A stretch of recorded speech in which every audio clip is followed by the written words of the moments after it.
नहीं थे, बल्कि एक महान विचारक, महान गणितज्ञ, दार्शनिक और साथ ही महान राजनीतिज्ञ भी थे। राजनीति और विद्वता दोनों का अभूतपूर्व संगम उनकी महानता और यशोगाथा को द्विगुणित करने वाला था। आइए बात करते हैं हमारे तिलक जी के जीवन की।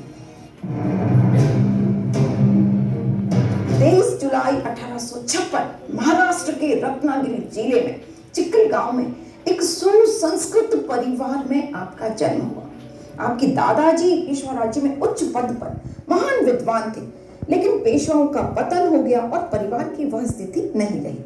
पिताजी गंगाधर राव जी अपने समय के अत्यंत लोकप्रिय शिक्षक थे। वे संस्कृत, गणित, मराठी इसकी महान ज्ञाता थे। उन्होंने त्रिकोणमिति पर, व्याकरण पर पुस्तकें भी लिखी थी। परिवार में सभी बलवंत या बाल कहकर तिलक जी को बड़े प्यार से पुकारा करते थे और यही नाम आगे चलकर बाल गंगाधर तिलक जी के नाम से जाना गया। तिलक जी का बाल्यकाल रत्नागिरी में व्यतीत हुआ। बचपन से ही कहानियां सुनने का शौक था। आपको दादाजी जो है जब भी समय मिलता कहानियां सुनाते थे। जानना चाहोगे कौन सी कहानियां? रानी लक्ष्मीबाई, तात्या टोपे, गुरु नानक आदि देशभक्तों और क्रांतिकारियों की कहानियां बाल्यकाल में बड़े चाव से तिलक जी सुना करते थे।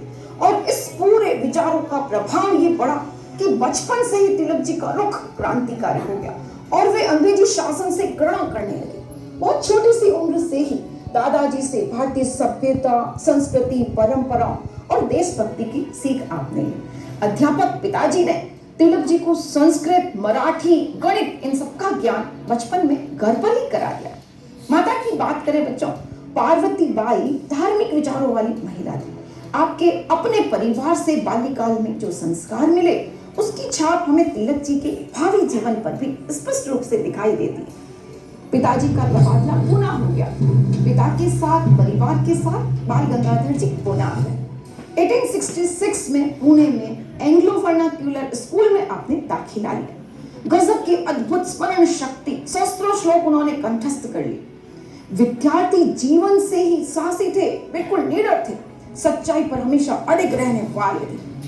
पुणे के स्कूल में पढ़ते समय जो व्यक्तित्व का नया रूप सामने आया, विद्यार्थी जीवन की अनेक घटनाएं हैं बच्चों, जिसने स्पष्ट कर दिया यह बालक न तो कभी अपने ऊपर अन्याय को सहन करेगा और ना ही किसी के ऊपर होने वाले अन्याय को चुपचाप देखेगा। एक बार की बात बताती हूँ आपको। तिलक जी की क्लास है, जैसा आपकी क्लास चलती है ना, क्लास चल रही थी। विद्यार्थी आए, उन्होंने मूंगफली खाई और छिलके वहीं पर फेंक दी।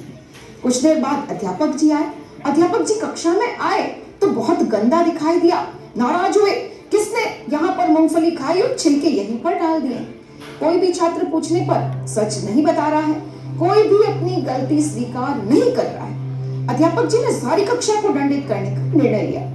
मास्टर जी ने छड़ी निकाली और प्रत्येक छात्र को बोला, अपने हाथ आगे बढ़ाओ। सबकी हथेलियों पर तड़ातड़ बैत जो है वो जड़नी शुरू कर दी। आइए अब बताती हूँ आपको तिलक जी की बारी आने पर उन्होंने क्या करा। उन्होंने अपने हाथ बगल में दबा दिए और बोले, मैंने मूंगफली नहीं खाई तो मैं बैत भी नहीं खाऊंगा। जब मैंने कक्षा को गंदा ही नहीं किया तो मैं दंड को क्यों स्वीकार करूं? अध्यापक जी ने कहा, तो तुम सच बता दो। सच क्या है ये बता दो। मूंगफली किसने खाई? तिलक जी चुगली बिल्कुल नहीं करना चाहते थे और ना उन्होंने कभी चुगली करी। उन्होंने कहा, मैं ना तो किसी का नाम बताऊंगा और ना ही मैं बैत खाऊंगा। अब देखिए, अध्यापक जी का गुस्सा बहुत तेज हो चुका है। घर पर शिकायत की गई, पिताजी को बुलाया गया। पिताजी को स्कूल आना पड़ा। पिताजी ने कहा, मेरे बेटे के पास पैसे ही नहीं थे, वो मूंगफली खरीद ही नहीं सकता। ना तो मेरा बेटा झूठ बोलता है और ना ही वो बाजार की कोई चीज खाता है। तिलक जी ने अपने जीवन में कभी डर कर अन्याय के सामने नहीं झुके। गणित, संस्कृत तिलक जी के प्रिय विषय रहे। हमेशा परीक्षाओं में कठिन सवालों को हल करने की आदत थी उनकी।